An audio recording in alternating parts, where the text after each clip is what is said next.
Welcome back, everybody. We're going to continue our lesson on parametric surfaces and their areas. And the first thing we're going to talk about in this video are tangent planes for parametric surfaces. So we've talked about tangent planes a couple different times this semester.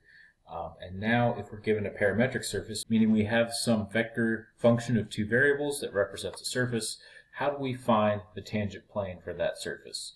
Well, let's suppose we have a parametric surface and we want to find the tangent plane at a given point. So at some fixed parameter values u naught v naught, we plug them into our parameterization. That gives us a fixed point on the surface.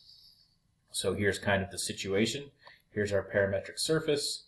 I have some fixed u naught v naught that when I plug it into R gives me a position vector pointing to this point. And we know to find the equation of a tangent plane, I need a fixed point in the plane and I need the normal vector for the plane. So here we already have our fixed point, so all I need now is the normal vector. Well, it turns out that the partial derivatives of R, so the partial derivative of R with respect to u and the partial derivative of R with respect to v, give you two vectors that are tangent to your parametric surface. Similar to how when we had parametric curves, R prime was tangent to the curve. Now these partial derivatives with respect to u and v are tangent to the surface. So since I have two vectors tangent to the surface at this point, if I cross them, I'll get the normal vector because both of these vectors are going to be in the tangent plane. So I cross these two partial derivatives and I get the normal vector, which is what I have here. The normal vector is equal to the partial derivative of R with respect to u at a fixed point crossed with the partial derivative of R with respect to v at the fixed point. And then, as we've seen many times before, the equation for a tangent plane is just the normal vector dotted with xyz minus the fixed point. Here I'm just using this vector x to represent x, y, z, and then that dot product is set equals 0. So this is the equation of a tangent plane. Okay, so let's take a look at an example. Here we're asked to find the equation of a tangent plane for the paraboloid given by the parameterization uv u squared plus v squared at the point 1, 2, 5. So here we're already given a parameterization. We don't have to parameterize the surface, and we just need to find a tangent plane at that point. So the first step, if you notice, we're given the point 1, 2, 5. So these are x, y, and z coordinates. Our first step is to figure out what u and v values give us that point. So I need to figure out what parameter values I can plug in to this function to give me a vector pointing to this point. So I can set up a system of equations.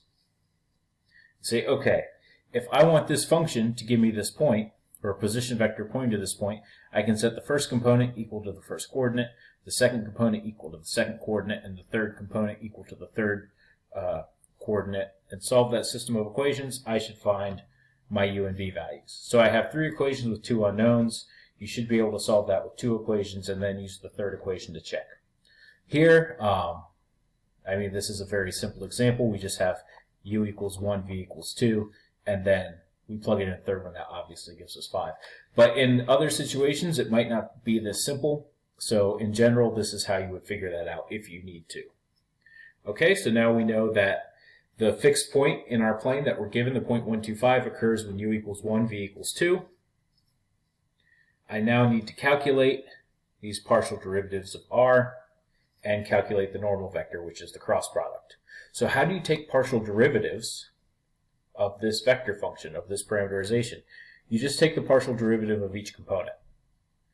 So the partial derivative of r with respect to u, I take this partial derivative with respect to u and get 1, this partial derivative with respect to u and get 0, this partial derivative with respect to u and get 2u. So the partial derivative of r with respect to u is 1, 0, 2u. The partial derivative of r with respect to v is 0, 1, 2v. And now I'm going to go ahead and plug in my point. I know that I want u to be 1, v to be 2, so if I plug that into my partial derivatives, that gives me 1, 0, 2 and 0, 1, 4.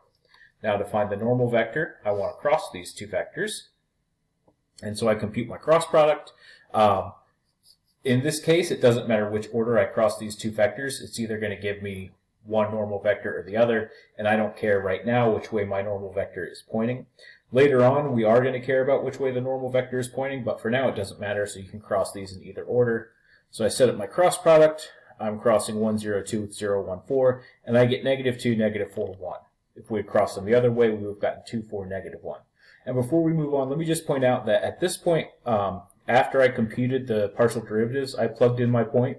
I could have crossed these two vectors and done the cross product first, and then gotten some answer here with u's and v's in it, and then plugged in the point 1, 2 then.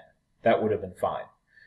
Instead of plugging in the point here and then crossing these constant vectors. Either way is fine, but the important thing to remember is that you want to compute the derivatives before you plug the point in.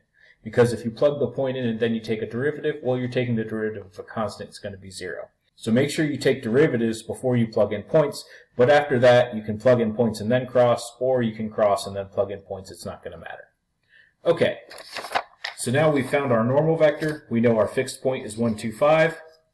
We can just write out the equation for the tangent plane. So it's the normal vector, -2, -4, 1, dotted with x minus 1, y minus 2, z minus 5, because 1, 2, 5 was the given point.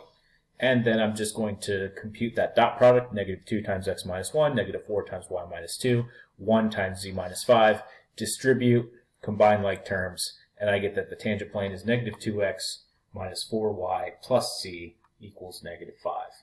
Okay, so that's how you can find tangent planes for parametric surfaces. Now it's time to get to the main event of this section, the surface area of parametric surfaces. And I'm not going to completely derive the integral that we compute, but I'm going to go through the idea again. So we've already seen surface area for functions of two variables. The idea here is going to be the same. We have some surface. We're going to split it up into patches, small patches. And on each patch, we're going to pick a point, find the tangent plane at the point we pick, and find the area of that tangent plane. And then we add up all the little tangent plane patches, and that gives us an approximation for the surface area. And then if we take these patches down to infinitesimal size, we get an integral, and that gives us surface area. So the main difference here is how do we find the area of these tangent plane patches? Before, I used the partial derivatives of that function of x and y, but now the tangent plane, if I think of this tangent plane patch, is going to be a parallelogram, and the sides of the parallelogram are given by the partial derivatives of r, the parameterization. So the area of this parallelogram is the magnitude of the cross product of these partial derivatives of r.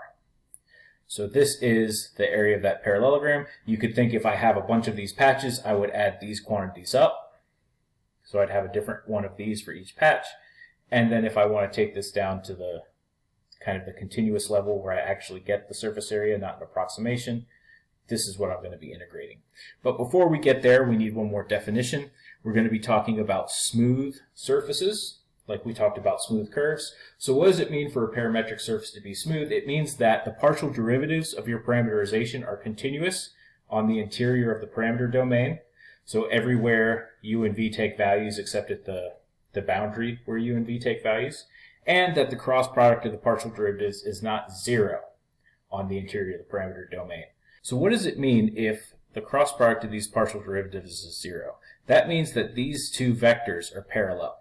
And we don't want that to happen, because if these two vectors are parallel, then that means we don't get a tangent plane.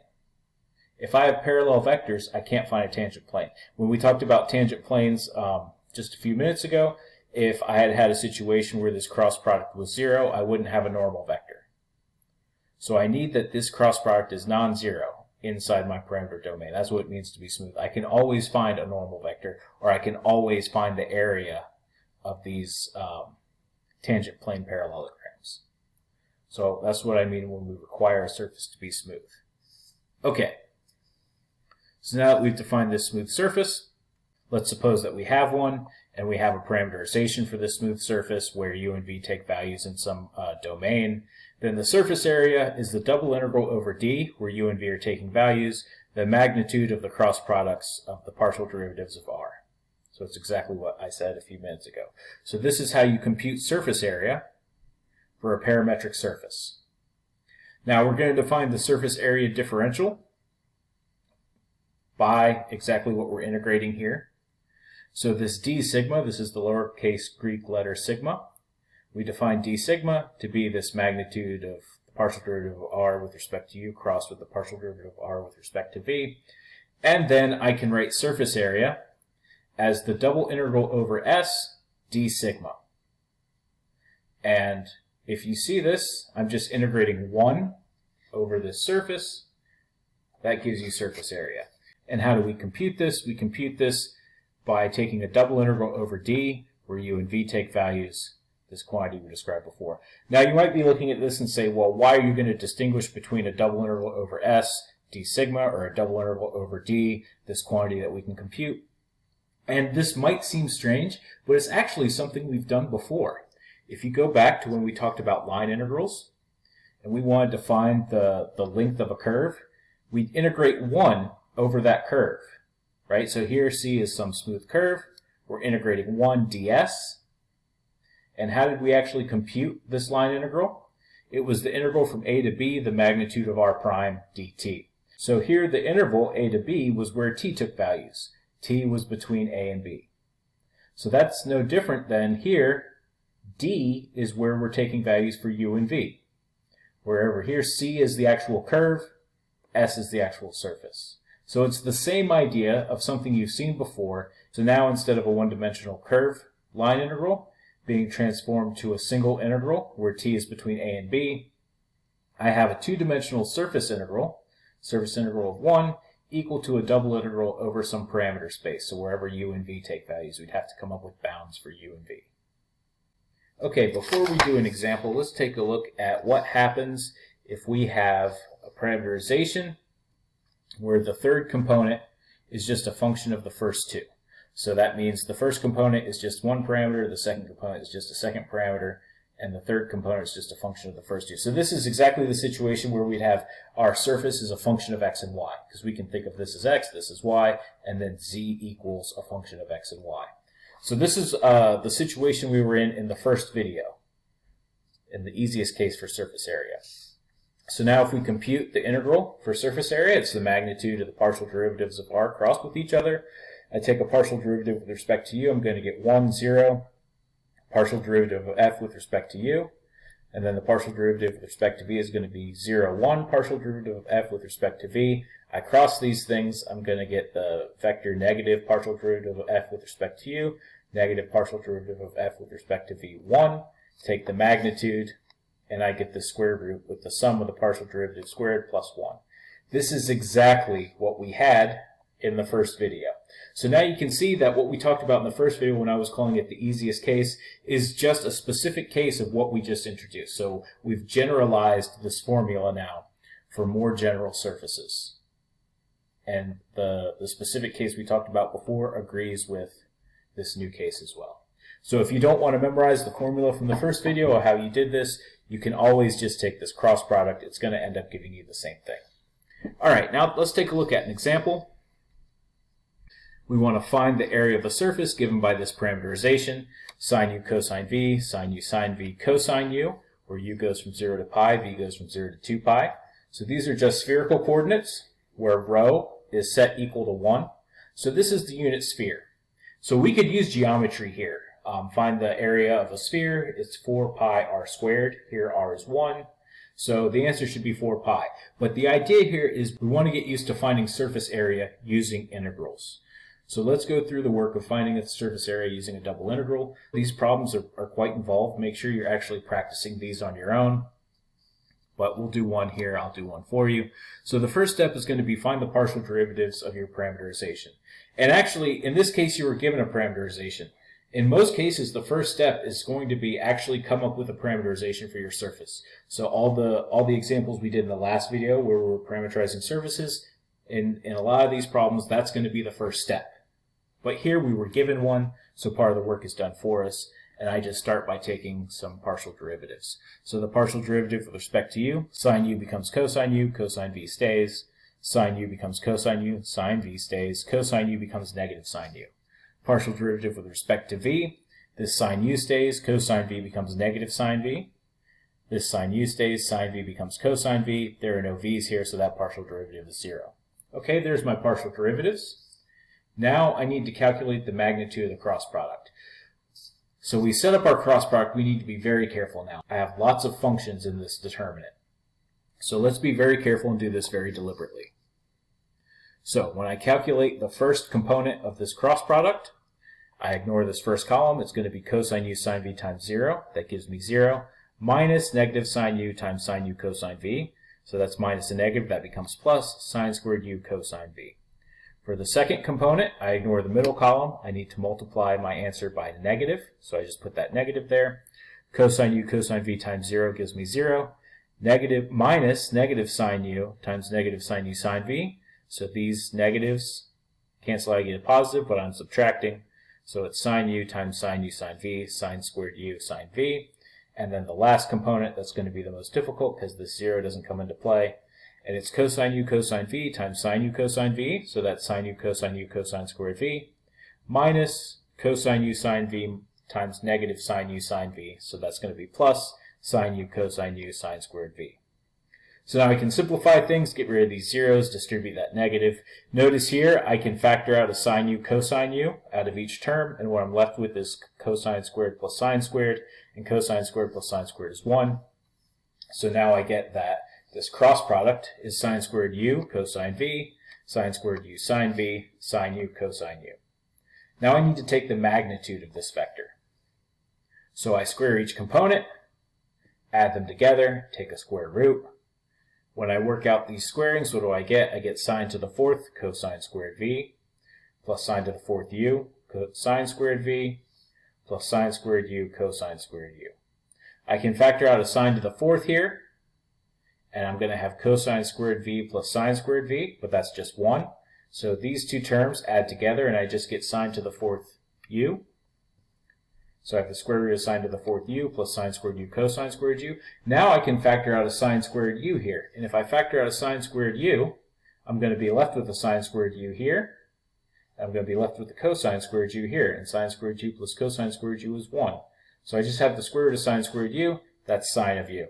This is going to be what I integrate to find the surface area of the sphere. So I set up the integral.